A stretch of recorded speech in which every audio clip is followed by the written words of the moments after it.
anything to say about the deindustrialization of this country.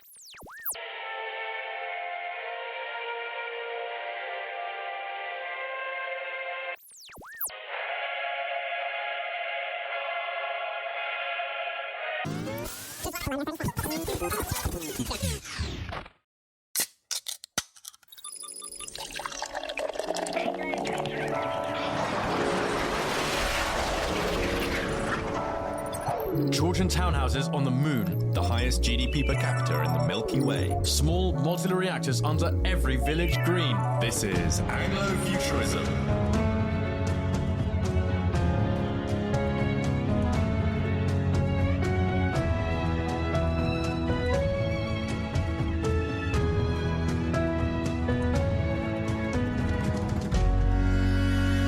Welcome to the King Charles III Space Station. I'm Tomo. And I'm Calum Drysdale. And listeners, I'm afraid to tell you, we have egg on our face. It's been a rough couple of weeks, hasn't it, Tom? It turns out our prediction ability, or our ability to judge the intricacies and ongoings of SW1 are not as good as we thought. No, last time we did one of these podcasts where you will learn to your disappointment, we have no guest. We are simply yapping in the King Charles III on our Chesterfields solo. But we were yapping away a couple of weeks ago, and I would say that some of the yapping about Chagos did turn into crowing at points. We thought we had it in the bag. We thought the deal had been nixed. This regime change thing, trivial, mate. Done it. Easy peasy. Yeah, no, alas, it didn't quite work out like that, did it, Calum? No, and it was sort of a bit of a shock. And I think, as you said, egg on our face. But it did seem that the government was going to put the Chagos deal on hold because they recognised that it was so toxic to be spending such a large amount of money, giving away something that they didn't have to do, and that this was money that could be spent elsewhere. And yet, 2 days later after we recorded it, so I think the day after our episode came out, our declaration that Keir Starmer was an Anglofuturist in secret. No, we posed the provocative question: Sorry, is yes, Keir Starmer an Anglofuturist? Our rhetorical question was decisively answered. And as we predicted, the answer was no. Yeah, well, no. So much of that picture that we had illustrating the podcast with him holding a beer and possibly zapping with his red eyes. Not to be. No, not an Anglo-futurist, and it looks like the Chagos Islands are going to be given away. Is there a remaining glimmer of hope, Calum? Well, there is a judicial review still ongoing that are raising money, and Lord Kempsell is putting in a really big shift, trying to block it. The problem, I think, is if they put it through the House of Commons, then there's no judicial mechanism that can stop it. And people have tried reporting to the United Nations Human Rights Council Commission, which hoisted by your own petard and hoisted by your own retard. Yeah, and we find ourselves in the sort of unfortunate position of when the High Court injunction came out blocking the signing of the deal in the morning. Yeah. I did for a moment find myself thinking, get in there, Blob. Thank you, Blob. Your Honour, was it Milord or is it Your Honour for a judge? Milord has done well, but it was not to be. But there's still a chance that the MPs could, in theory, vote it down. So for what it's worth, Belle Ribeiro Addy, who is our MP, has received a shirty email from me. So we can only hope that she reads it and changes her mind. Well, who is now my MP as well, right? So I was over in Putney. So Fleur Anderson, I think, must have been, I think, a good maybe 10% of the emails that she was receiving were probably from me. But not that fucking masthead again. Sorry. Not that fucking not that same headed notepaper again. Exactly. Like that scene in Harry Potter. They're just pouring down the chimney with my illegible scrawl on the front. And Chagos is, of course, a recent trauma. And yet this week we're recording on the Sunday. It's been discussed a little bit again because the forthcoming giveaway of another national treasure, the Elgin Marbles, seems to rhyme somewhat with the Chagos surrender. But Calum and I have slightly different views on the on the Elgins, don't we? Well, I think Tom, you would like to make yourself out as a sort of Byronic hero who would have gone and fought in the Greek Civil War, the Greek War of Independence, and freed them from the Ottoman occupation, and then would have, as Lord Byron did, lectured to them or spoken to them in ancient Greek to remind them of their Achaean heritage and the heroes that should inspire them as they come out of the trenches. I feel this is a little bit of a mischaracterization of what I think is a very reasonable position. You're right, Tom. The trousers, your chinos are far too tight. There, you would never have fitted in the Greek War of Independence. I'm going to continue despite this appalling slander. Now I know this won't sound very reactionary of me, which I hope doesn't cause our listeners to fling off their headsets I will be launching a solo gramophones across their I will be thighs. launching a solo podcast for those who've been harmed and emotionally hurt by what Tom's about to say. Okay, well, let me put a thought experiment to you. Say that half the Sarsens of Stonehenge had been bought a couple of 100 years ago by some foreign country with which we're friendly, and now the Sarsens are in their museum with like lots of other oddments and rubbish. We would really want them back, and one would hope that a friend, an ally, would display the noblesse oblige to recognise that this means more to the Brits than it does to us. They can have it back.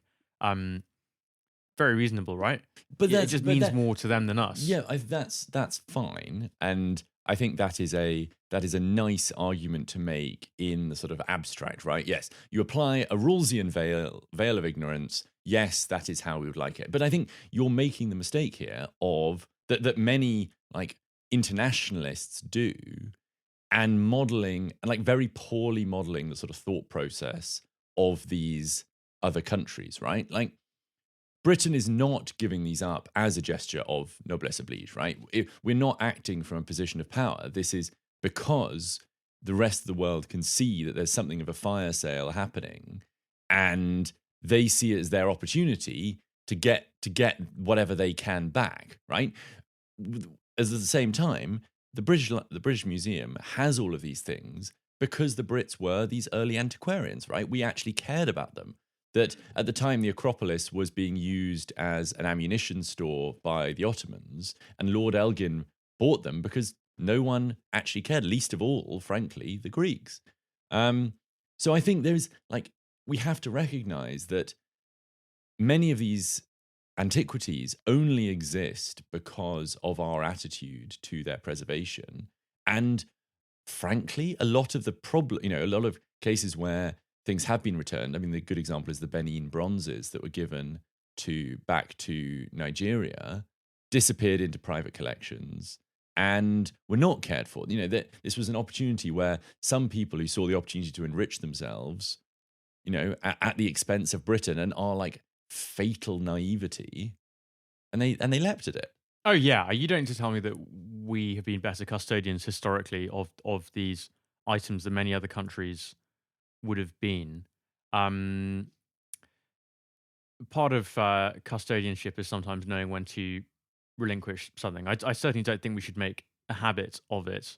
And when we were discussing this the other day, you might recall that my thoughts turned anxiously, as they often do, to the Koh-i-Noor and and the crown jewels, and it does make one worry that Narendra Modi will notice that we're having this national fire sale of assets, and will communicate to Keir Starmer, perhaps via Mauritian lawyers, that we'd look so good at the G8 if we just like gave the Koh-i-Noor back. And the Koh-i-Noor, I'm sure you all know, listeners, but the Koh-i-Noor is this magnificent diamond at the center of the crown that is worn in coronations at the highest state occasions.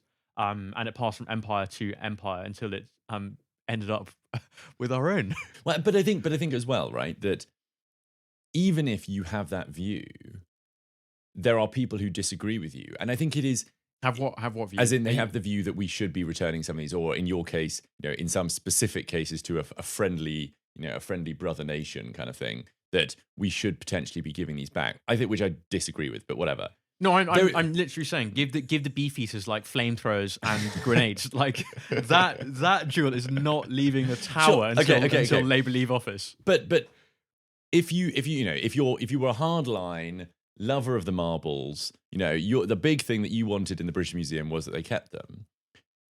I think it's probably likely that over the last 20 years, you probably voted Conservative a few times, and there is like something deeply tragic about the fact that it is George Osborne, supposedly, who was put there as a kind of responsible custodian, someone who should understand the ideas of conserving the treasures and the heritage and the inheritance, frankly, the inheritance that has been handed down to us, and have this like historical understanding, not to just like get swayed by the most recent fad.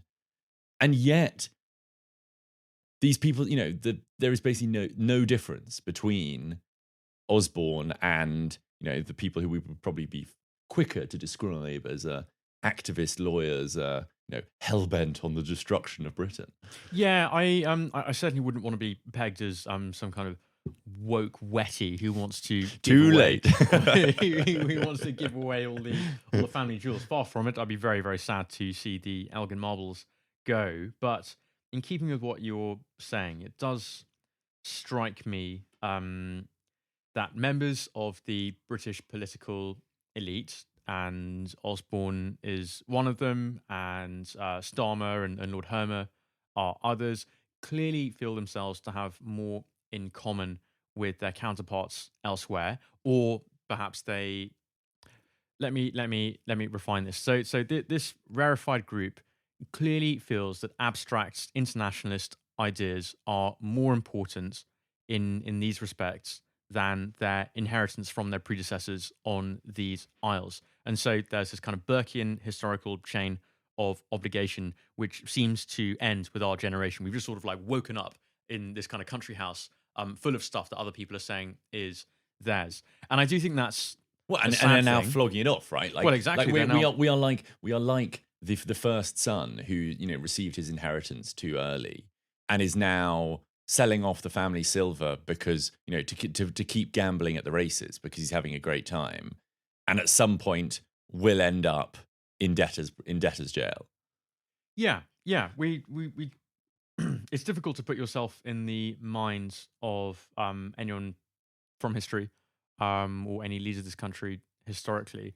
But certainly it feels that the sense of obligation to the future and the past has weakened slightly, and the sense of obligation to our peers abroad seems to have become much stronger. And I think this has its merits in some ways, but it's also a phenomenon that I think has led to a cheapening and an enshittification of the political and cultural and architectural commons in this country. So many examples of it.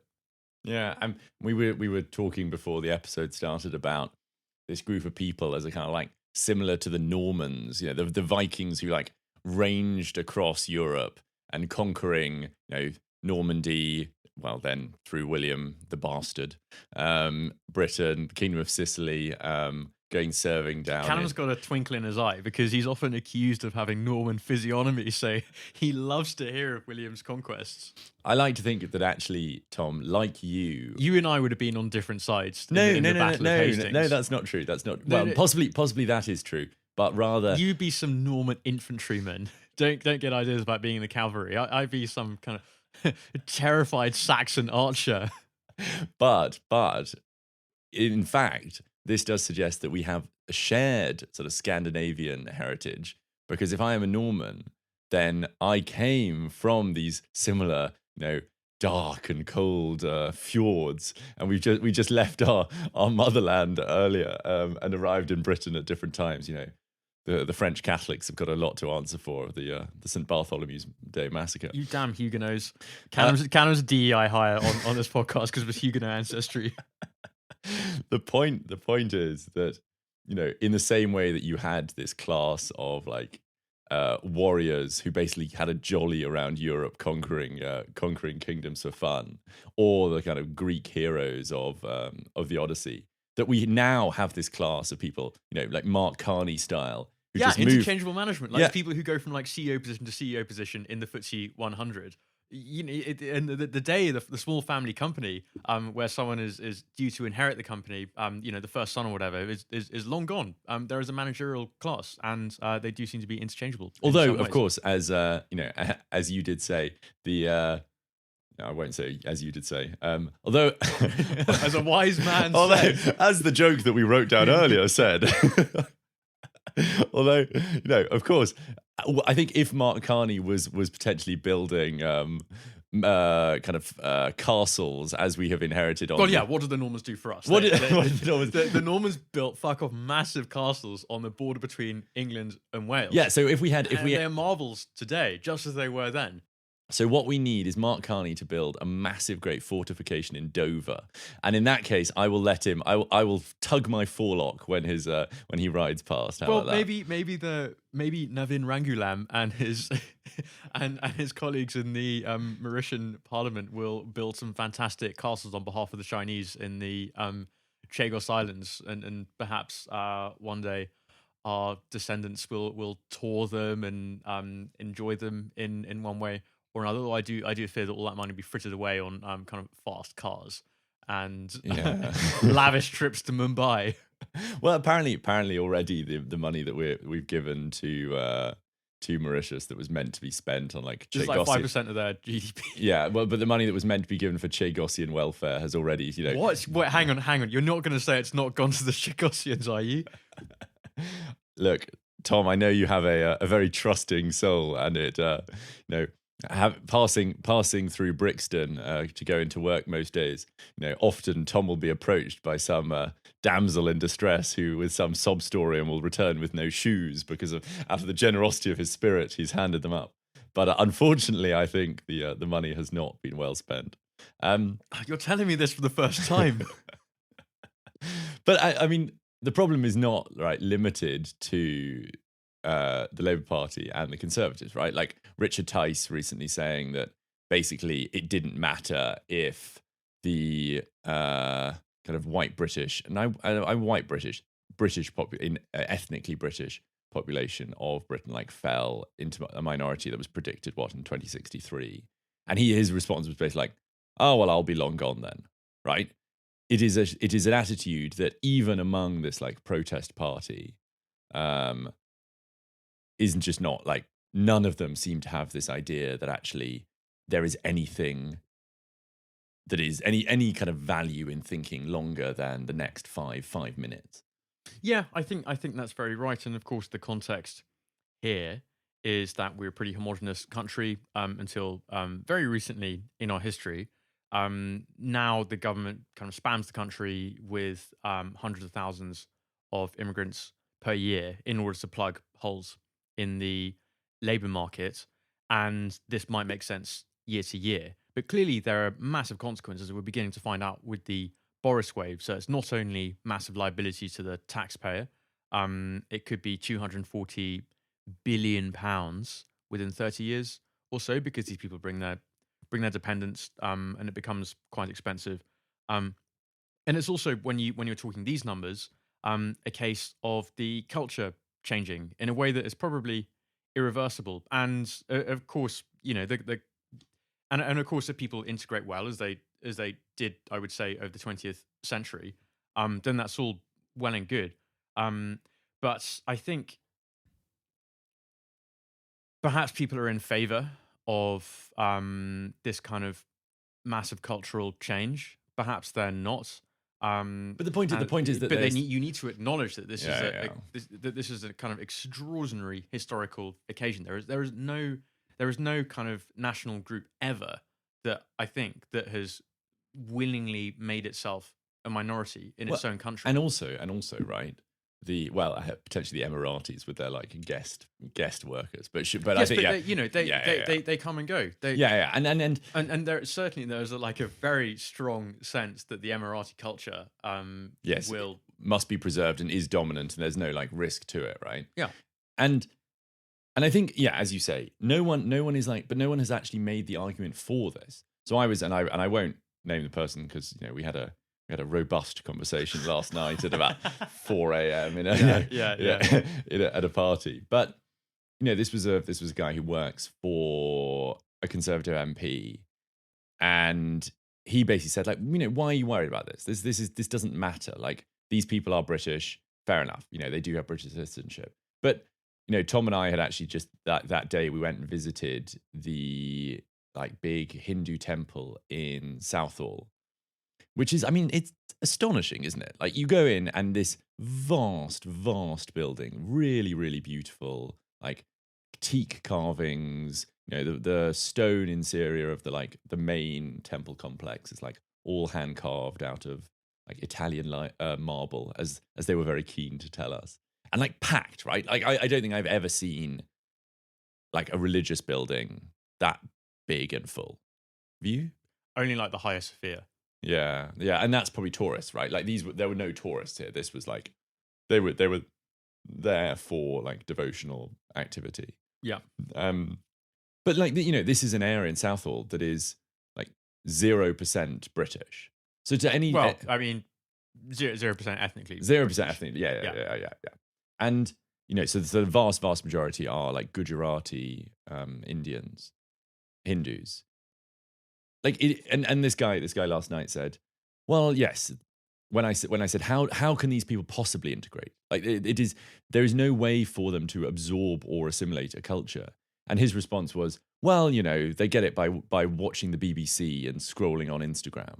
Like, it takes a lot to imbue values, and I think if people are going to say that there is going to be no like consequence or change in the country as a result of this. Well, I think a better example than the temple, which people kind of come to for an afternoon, are these parts of the country where the census says it's kind of nearly 0% white British, and so like inevitably people aren't going to be it's not going to be made of like that community is not made of kind of old maids cycling to Holy Communion, right? Like it's something else, and it's not like a value judgment here to say it's not a normative claim to say it's something else, but certainly mass migration. They might still be old maids. There might still be old maids on bicycles. Yeah. You know what I mean. The John Major thing. But when we have mass immigration on the kind of ahistorical scale, the unprecedented scale that we have now, integration obviously becomes harder. Not least because you don't need to learn English if you come here. You will get like translators at every we struggled. We struggled in the cafe, didn't we? Yeah, we did struggle in the cafe of the temple. And again, like this is a temple. Like, I don't feel particularly strongly about like not being understood. At like a Hindu temple. Hello, like 1 cup of tea, please. But you don't serve beer. Flat ale. But it's clearly becoming easier and easier not to integrate. You can come here, and as I said, you don't have to speak English at any stage of your interaction with the state. You can communicate very readily with your relatives at home. You don't watch the BBC, right? Yeah, of course you don't watch the BBC. Yeah. And yes, I think personally, I very much enjoy the culture I grew up in here, and I think if we're going to radically change its survival prospects, well, so yeah, basically the problem is there are these trends that are taking place, and well, some of them, although to be fair, like some of them, the powers that be are able to look at, right? Like climate change is a classic example where we have a whole group of like professional managerial class or like professional sort of thinkers who spend their time like drawing the line forward on the graph and saying, gosh, in 100 years' time, everyone's going to be underwater and like you won't be able to go outside without your hair catching fire. Like, there is clearly not an inability to do forward planning. It's just that some topics are like more unpalatable than others. And this is a thing that we've this is a like ability that we did have, and I think we can regain. And yeah, just this morning we were looking up on our Chesterfields in the KC3, and we were admiring the 500-year-old oak beams in our space station. And we were a little worried that the space mites might be burrowing into them, and that we need to replace them a few millennia from now. But there is a wonderful story from New College, Oxford, which has oak beams over its hall. And New College, Oxford has this hall that must be, I mean, it's going to be hundreds and hundreds of years old. But Stuart Brand of the Long Now Foundation tells a story about how, I think about 100 years ago, the college fellows noticed that their beams were in need of replacement. And he says one of the junior fellows said there might be some worthy oaks on the college lands, and the colleges are endowed with pieces of land scattered across the country, which are run by a college forester. And they called in the college forester, who of course had not been near the college itself for some years, and asked him if there were any oaks for possible use. He pulled his forelock and said, "Well, sirs, we was wondering when you'd be asking." And upon further inquiry, it was discovered that when the college was founded, a grove of oaks had been planted to replace the beams in the dining hall when they became beetly, because oak beams always become beetly in the end, as we know up here in the KC3. And this new college plan had been passed down from one forester to the next for over 500 years, with each forester saying to the other, Go on. "You don't cut them oaks. Them's for the college hall." And this is just like the forester here, listeners, if you're wondering, was actually from Lithuania, as you can probably hear in Tom's accent. But this is a wonderful example of this Burkean inheritance and the sharing of obligation across generations, and the planting of a tree that you will never see. And this kind of thing seems absent from our political economy. Well, at the moment. and Collingwood did the same, right? Collingwood, one of Nelson's admirals, who would, wherever he went on his walks, would carry pockets full of acorns, which he would plant to grow masts and the trees that were necessary to build the ships of, like, not the Royal Navy ships in 10 years, but in like 200 years. I dream of like piloting some galleon to Portsmouth, like in the wake of the Strategic Defence Review landing, and be like, "Well, I was wondering when you were going to ask for these." Well, my brother, I'm from a long line of foresters and boatswains. My brother and I grew up reading Hornblower, and we did used to say that if we became mind-blowingly wealthy, the only thing we could really think about that we'd actually want to spend all of our money on would be commissioning replicas of like Napoleonic War ships of the line and frigates and sloops, and then reenacting like the blockade of France, say, and like hire 1,000 men to be able to run out the guns and like have adventures on the high seas, which is probably the best reason why I should not be given a vast amount of money. But I think this illustrates something important about Anglofuturism, which is that, as I was saying, in this modern political economy, we've lost this sense of obligation to the past and future. And I think a more mature and successful version of Britain would have that kind of sense of obligation. Yeah, I think that's true. And we have some friends. We have some friends who are, I think, doing their best to actually recapture that sense of like responsibility, right? That you have to take care of your environment and you can't just let other people do it. Well, I think at this point that the state is really quite visibly decaying in some areas. And so we have these kind of disgusting Bakerloo carriages because presumably there's just not the budget to keep them clean. Well, or it's not that there isn't the budget, it's that the budget is spent on like other goals, i.e., say, the renaming of the overground lines rather than actually keeping the trains like pleasant. I mean, I was on the train last night and there was a guy who I got on. He sort of looked around, doors closed, and immediately like lit up a pipe of what I can only assume was like some form of, I don't know, crack Yeah, cocaine. I've seen this kind of thing as well. It has got worse. And I think it is partly because of the kind of big structural demographic issues. The population is aging. The state has to spend ever more on welfare. The state is also constraining its ability to build new infrastructure. TfL caps the amounts of money that it charges people for using its services, so it can't reinvest. And so we have this terrible confluence, as Neil O'Brien says, of factors that are just contributing to the enshittification of this country. Well, so that's why the carriages are so squalid. And also the stations, right? But also that there's an attitude that it doesn't matter if people skip through the lines, skip through the queues, push through the barriers, right? There's a refusal even to countenance like demanding that people who are going to use these services actually pay, as Robert Jenrick highlighted, which is, I think, why people we're calling him Judge Jenrick on this show, and envisaging a post-apocalyptic TfL where you have like 1,000 robot Jenricks like apprehending all these roadmen and scofflaws. You're nicked, mate. Off to HMP Shackleton, the weat'll see with you, mate.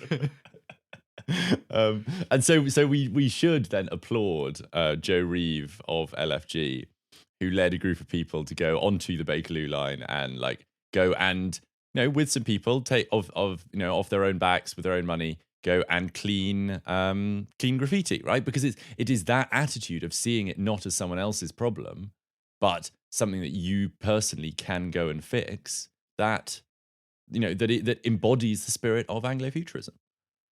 Yeah, muscular Anglofuturism, I think we can call it. Yeah, I mean, Tom Hardwood was there in a very very skimpy shirt. So. That's not what I'm implying. So, it didn't leave a whole lot to the imagination. Certainly caught Calum's eye. Yeah, I think it's a shame that we have to have this kind of guerrilla, just do it approach to basic state functions. But here we are. Harriet Green, another friend of the show, is trying to fund entrepreneurs who will replace basic state functions like waste disposal. Yeah, that have become like so degraded by road maintenance, probably that kind of thing. I mean, it raises the question of like, well, I mean, I think there's two questions. One is, what are the things that we're going to have to start looking at people doing locally and organising locally, because they basically can no longer rely on the council. Just until the Anglo-Futurist revolution comes. Yeah, exactly. When your bins will be gleaming and taken out twice daily. Exactly. It'll be me in an even tighter T-shirt, a high-vis T-shirt, taking out all of your bins. But that actually... What are the other functions that people are going to have to take care of? But also, I think the wider question of maybe it is just a healthier thing to recognize that we can't rely on a central government to do everything, right? Like, I think there's a very interesting phenomenon of as the NHS was born and the welfare state came into being, a lot of these voluntary associations, these like working men's groups, these building trusts that had grown up through people working really hard to work together to make their lives better, they atrophied. And now we find ourselves in a position, as we like often say about Britain, where we're like very brittle, because there's like a single point of failure, which is central government. And if that goes wrong, no one has the like social technology, the ability to organize with the, like local neighbors and things to actually make these functions run, which makes what David Betts talks about when he talks about like the risk of civil unrest in Britain, us much more vulnerable if, for example, there is an electricity transformer goes down. You're much more vulnerable if you don't know your neighbors, you don't know how like to upkeep basic things around you, and it's a recipe for disaster. It's quite easy doing this kind of graffiti cleaning, right? Like, I think it doesn't take much to look around and to say we are living on streets that are dirty and like run down, and it doesn't take very much with a group of friends, put them together and over a weekend go and do some like tidying up. And I think it's that kind of attitude, and maybe things like potholes I think are a bit trickier, but things like litter collection, things like scrubbing graffiti, or more violent acts of civic insurrection, like building a Georgian townhouse with large sash windows on the first floor. Well, yeah, maybe Tom's willingness to Clap me in irons. to make himself a martyr for the cause is greater than our listeners. But there are ways that like we can do this, and we can take the initiative and organize to improve our country, and not rely on like a class of people who've demonstrated themselves to just be like unwilling or unable to do this kind of responsible thinking. I suppose what I dream of, Calum, is a country where Anglofuturism has been successfully enacted, and we are so prosperous that it's annoying. It's annoying how often your bins are taken out. It's all the cash in your pocket is heavy, and it pulls your trousers down. And we will be at such a level of wealth that we can, if we want to have, free at the point of use, healthcare, even if it's like grossly inefficient, like we can just have like a vanity healthcare system. Like that's how wealthy I would like this country to be. And obviously that's a distant dream. Speaking of, when Anglofuturism comes on, my trousers will not fall down because I will be so planetary, so rotund that my trousers will stretch around my belly and be kept up through sheer like tension. But we, us and our fellow nerds were hoping that the planning and infrastructure bill, to be debated in the House of Commons next week, would be a step towards that glorious future. And speaking of LFG, our friends at this campaigning group for prosperity and progress, the bill, which was kind of promising, seemed to have run into some problems. Yes, like a car speeding down a country road after dark. It has bumped into a number of obstacles, largely composed of small animals, has it not? Well, Joe and his colleague Lawrence Spaceport are calling their enemies the vegetable lobby. And I will recount to you, listeners, the evils of the vegetable lobby in just a sec. First, I will remind you of all the encouraging bits of legislation that are coming up in the planning bill. So one is that the government is reducing opportunities for legal challenge to infrastructure. So that's very good because there are far too many opportunities to slow things down.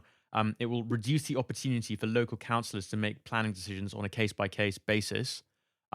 So again, this makes it a little bit harder for a local NIMBY or a local group of NIMBYs to prevent like some infrastructure being built or development of houses. And crucially, those of you who have been listening to us wang on about fish discos and bat tunnels will be pleased to know that this planning and infrastructure bill, if passed, will give or might give developers the option to pay into a new nature restoration fund. So instead of having to do kind of case-by-case resolutions of problems like having rare bats or not so rare bats, as the case might be, near the rail line, they'll instead be able to basically just pay into some fund. And so bats elsewhere will benefit. And there's some stuff about new towns as well. But this is basically a bill that, in theory, is perhaps not as radical as we want, but fairly encouraging. And yet the vegetables have suggested amendments, haven't they? Yeah, and Mr. Spaceports has called this eco-lobby disruption the absolute disaster of all disasters.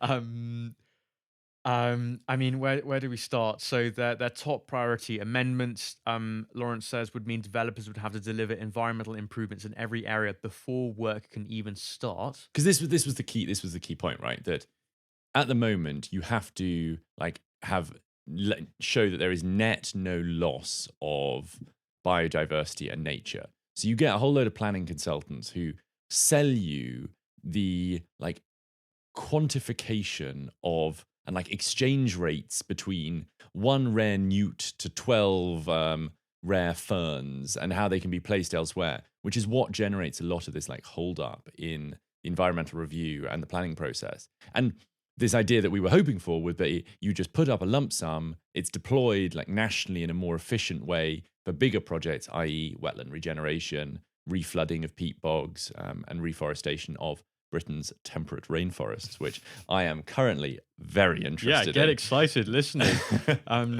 If lichens are your thing, then you will love Britain's temperate rainforests. Forthcoming episode. But this is actually now making it worse, right? This is now exacerbating the problem that now we have the developers are being asked to significantly improve the local nature. This is an extraordinary ask. Yeah, and this is, well, I suppose you can sort of divide it. You can choose what specific poison you think that they have like been drinking, right? Whether they just want to stop all buildings and this is like some way of doing it, or their view is that developers, this is the best way to achieve an increase in the natural world. I think the first one is maybe like it works as a tactic. If it's genuinely the second, then I think that's basically just like false, I would argue, and they should probably check their sums again. I do think though there's an interesting point, right, where we're celebrating the ability of the central government to compel building and take away powers from local councillors, whilst at the same time like promoting local like organization and the devolvement of powers to a more local level to allow councillors and people, or communities, however you want to describe it, stakeholders, to like define the path of their own future. I think there's a sort of interesting case where people who once were YIMBYs almost become NIMBYs because they basically like don't trust the ability of a council or planners to be able to make good decisions, that it's just like out of a sheer act of despair, you hope to just stop all building until sanity can be resumed. I don't know if that's like a feasible or viable plan, but I've definitely seen some people who I once would have called YIMBYs going down that path out of just despair.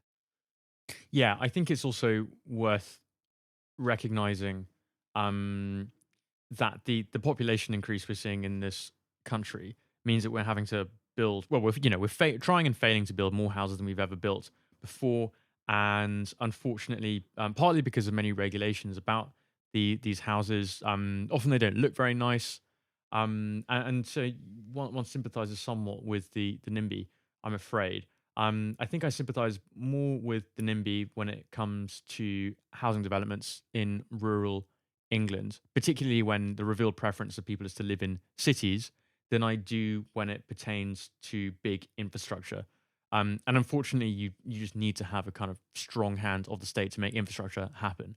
Like if local NIMBYs and like the forces of default had their way, then there'd be no train lines at all. And no roads. Well, exactly. And as in Middlemarch, we'd still be worried that like the trains would come through and scare the cows, and that the milk would go off.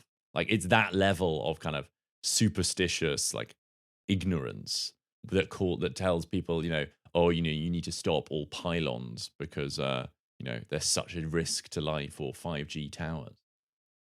Yeah, I think if this is the problem with authoritarianism, that if you kind of turn up the dial, then it's very risky and dangerous. But it would also be nice to live under a government that could build high-speed rail networks if it wanted to.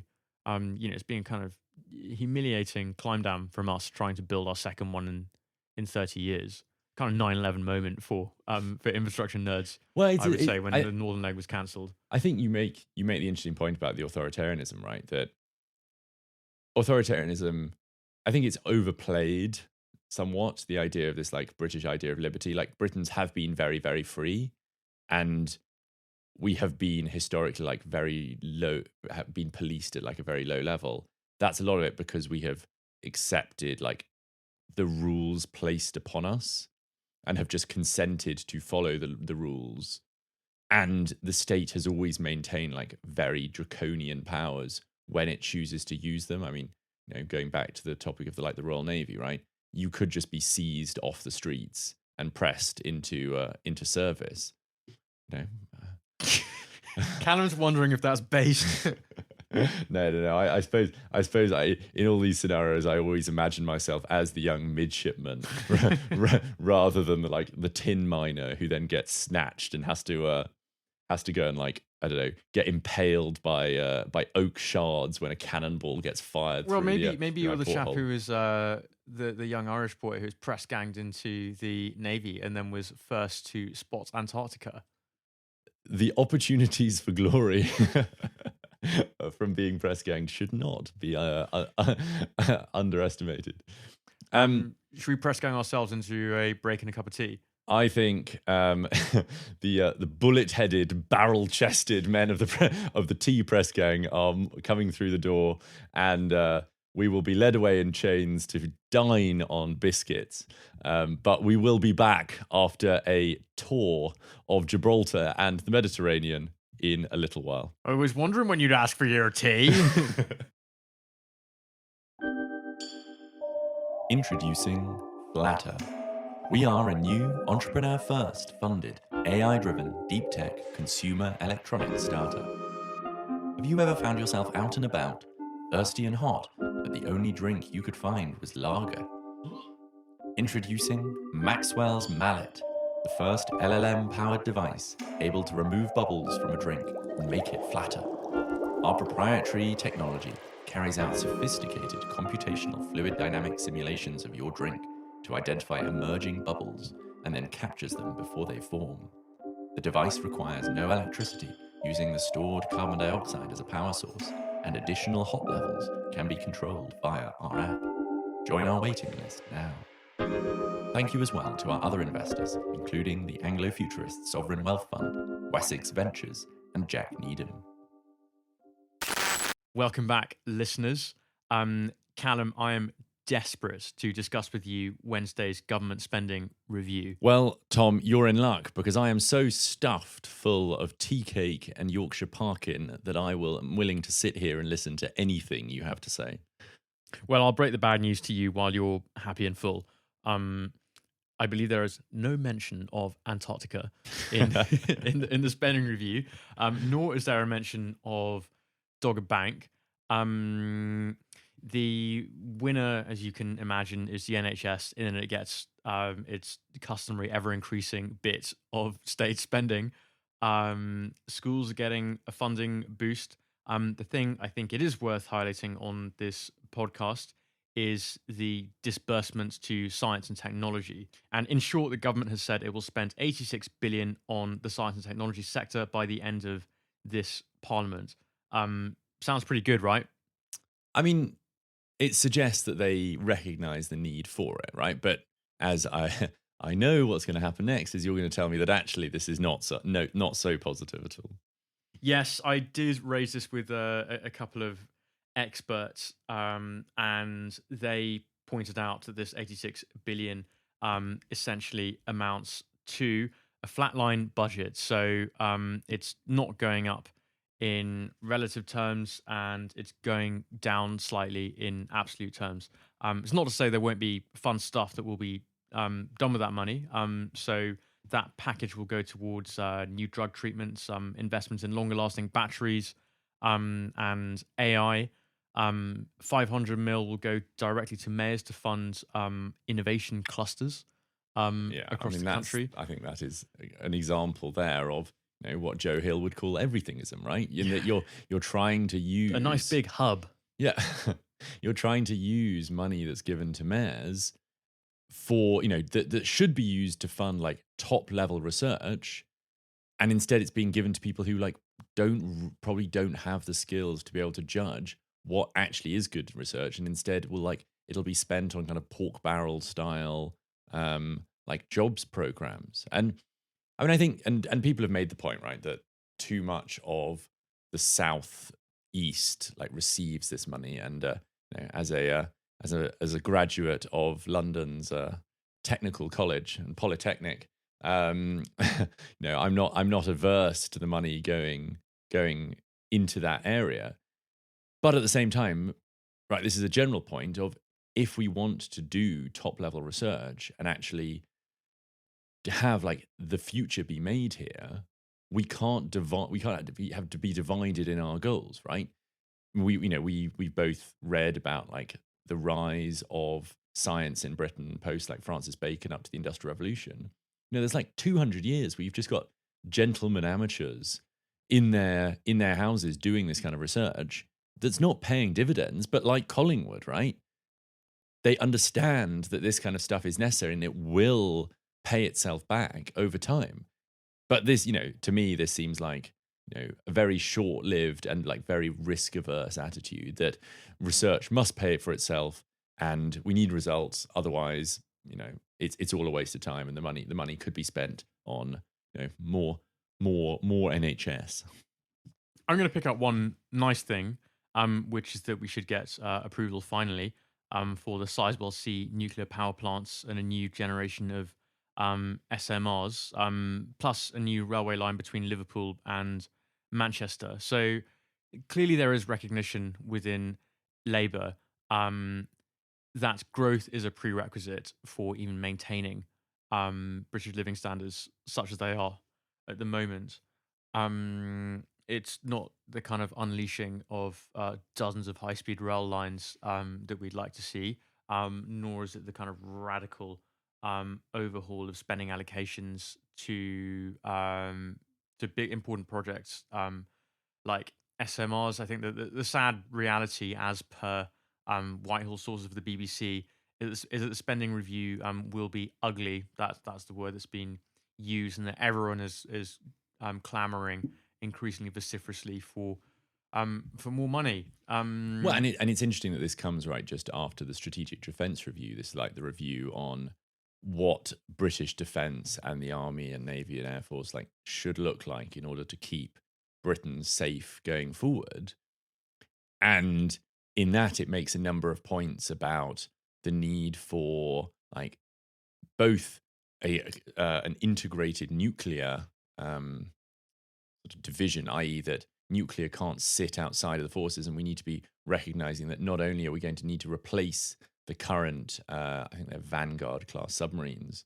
The suggestion is with these new AUKUS style submarines, but that we also need it sort of as a society to recognise that war is becoming an ever more like possible eventuality. And given that we have spent the last I think you could be cynical and extend this number out to like 70 years of basically poo-pooing the army, and with things like ESG investing, making like investment in weapons and defense sort of taboo, and soldiers not being told not to wear their uniforms on the street because of like the killing of Fusilier Lee Rigby by terrorist, that the review basically says that we're in trouble and as a society, we're not ready for like what a war on like what say Ukraine is facing, where the whole society has had to be like pretty mobilized. We're not ready for that. And the old adage goes, right, that we are a health service with nukes. Some would even suggest that the nukes are being underfunded, right? So maybe we are just a health service now. Yeah, well, perhaps it's a little indiscreet of me, but Calum and I both did see a cool video of some weaponry the other day. I'm not sure we should even include this. No. Yes, so maybe actually what we say is there are potentially like glimmerings of hope, right? There are these new hopeful like defense competitors, so companies like Helsing and Arendite here in Britain, who are hoping to change this and like are making the right sounds about AI and drones and like new nimble capabilities. I suppose that the deep problem is a Type 26 frigate costs what, like a Type 26 frigate costs about 1.4 billion. If you're spending a whole load of money giving it to Mauritius, that's fewer ships you can have for your continuous at sea deterrence. Yeah, it's very true. One thing that does impute more optimism in me is just interacting with startup people and like innovators who do things like the hackathons that the Society for Technological Advancement organises. It does seem among that crowd that building on behalf of the MOD and whatnot is a bit less taboo. I think there's more of a sense that the West is under more threat than has been the case for the majority of our lives, and that as a result, we probably should not place these quite severe kind of social and economic penalties on companies that are building weaponry that makes us safer. So that's something. Tech becoming more based. Yeah, I think that's definitely true. And again, though, we will need an expansion of the army, is what the Strategic Defence Review says. And we will need, and part of that will be increasing the sizes of cadet forces. I think it will be an interesting thing to see, given that the army has missed its recruitment targets pretty consistently over the last, I think it's 7 years. Don't quote me on that. Potentially as a result of outsourcing it to Serco, but again. One of the batsmen on our cricket team was saying something interesting about this, wasn't he? Yeah, I think yes, and I think there is Tom and I went and played cricket a few weeks ago and performed, I think, rather shamefully, the two of us. What I will say is it was my first class debut, pretty much the first cricket game I had played, and I did not go out for a duck. No, he didn't. Tom scored a very respectable score of 1 run, which I think was rather impressive for a new batsman. My heart was thumping. I think what was probably less respectable was the fact that I also scored 1 run. After years of experience. Despite, well, not quite years. I rode because I found my hand-eye coordination so lacking. But I have more of a claim to be a cricketer than you. So if we get called up into some kind of pals battalion with the lower ends of a batting order in our cricket team, then I don't think we're going to last very long. Well, I think we might do well as long as they don't issue us any grenades to throw. No, we can point missiles, but anything that involves a strong shoulder and wrist action might be too much for us. But the point that he was making, he's at Sandhurst, and he was talking about the growing understanding in the army that the regular army is going to have to reposition itself from, rather than being sort of hubs of excellence where you have very, very specialized capabilities, is actually going to have to move to be more of akin to the Russian or even Soviet model of having soldiers who are able to train up and rapidly teach big surges of recruits in the case of the need for mass mobilization. So I think there are promising signs. However, that will require, he said, a greater dependence on the reserves. So we will need more of the reservists going out and going on operational deployment, and in Estonia, in part of these tripwire deployments, which, as a man who has flirted with the reserves in the past, the idea of being there as effectively the edge of a table upon which the Russian armored brigades will stub their toe before steamrolling. It is something of a source of concern. All this makes me think of not only the spending review, but every other problem with modern Britain, and they all feed into each other, as Neil O'Brien writes in this essay we mentioned. So this cultural messaging about there being nothing to be proud of in this country is clearly inhibiting the army. Innovation is clearly inhibited by the vast expense of lab space, which is downstream of planning.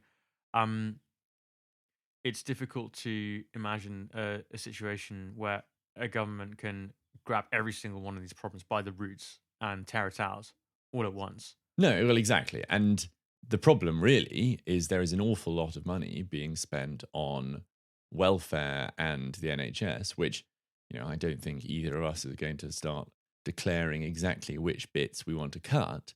But The problem is that if we want to free up money for these, these capabilities, i.e., an enlarged army, a functioning nuclear deterrent, additional research, the question is going to be, is the population going to be willing to accept a decrease in living standards, be that either through higher taxes or reduced welfare spending?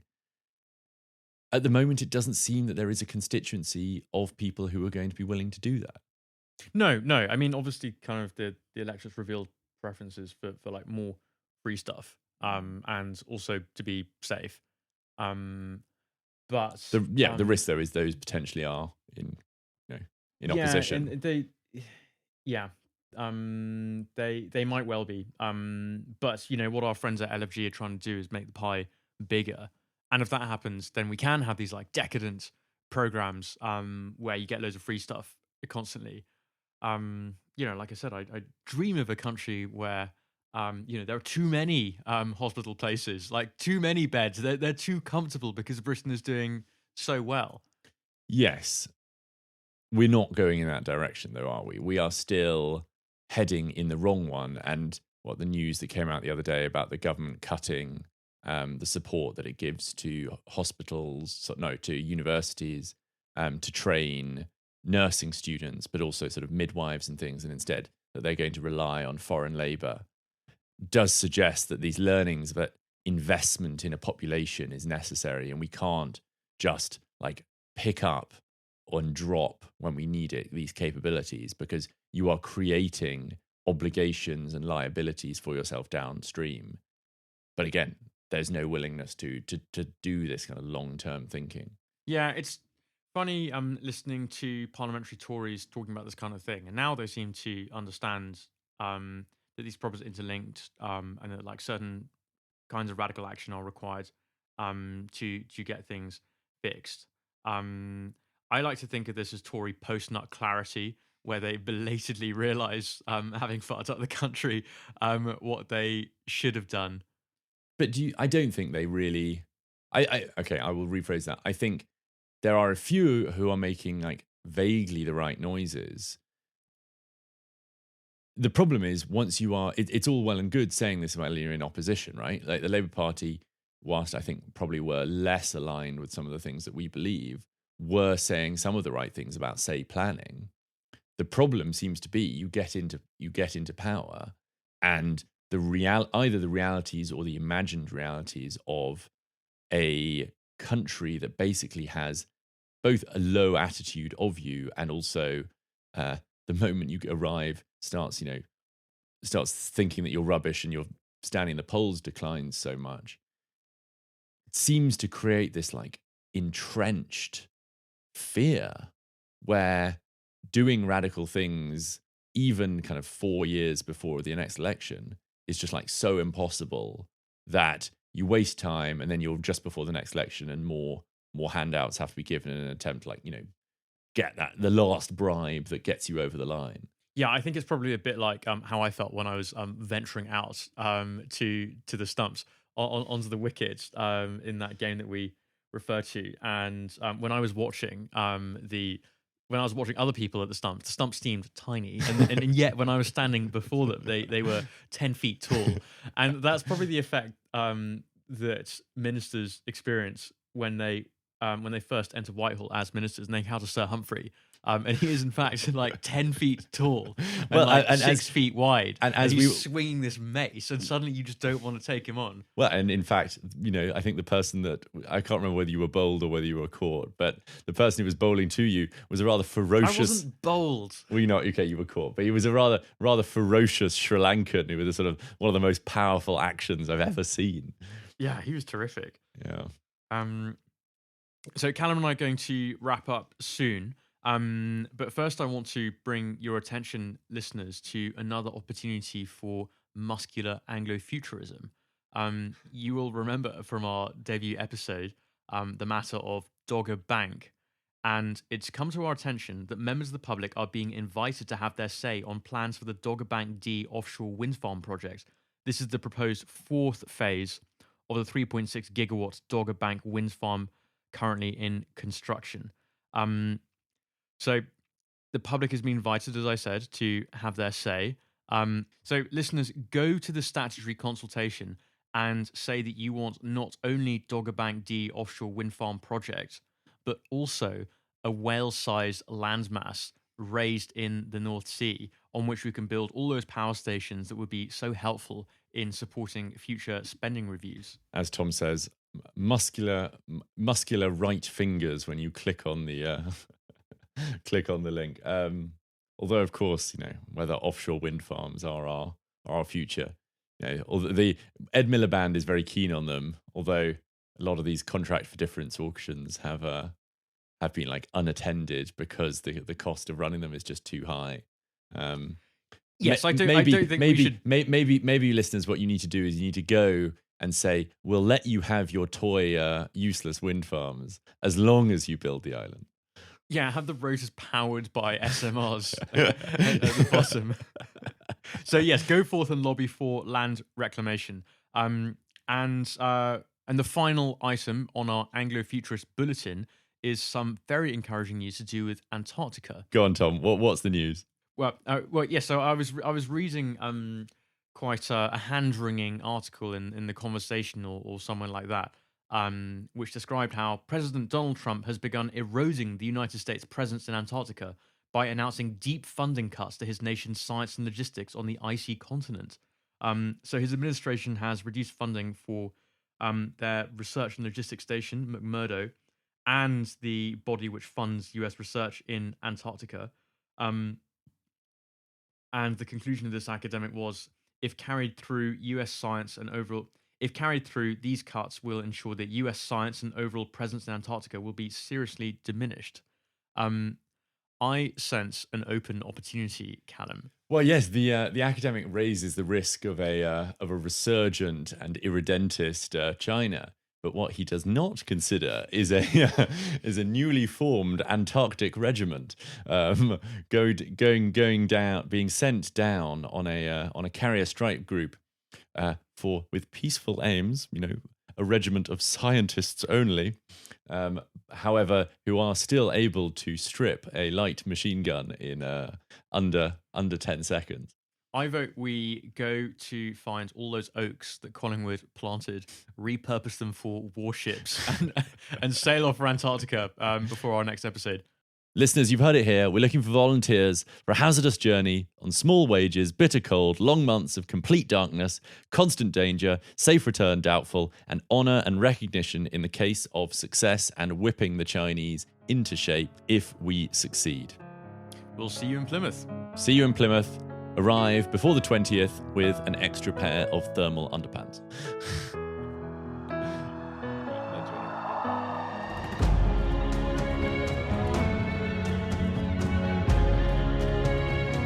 Listeners, there is something of a coda to add to this episode.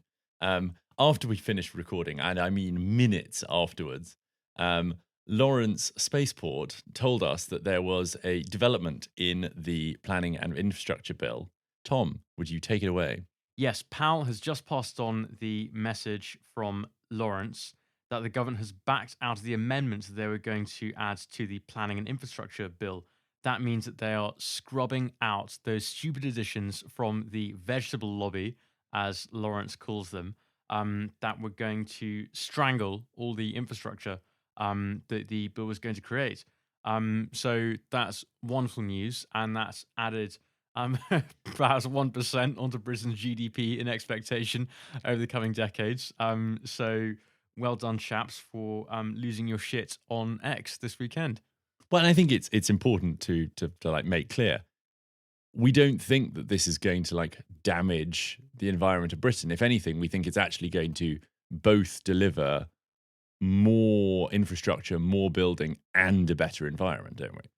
Yeah, it's 2 birds in the hand, 3 in the bush, and then we have our cake and eat it.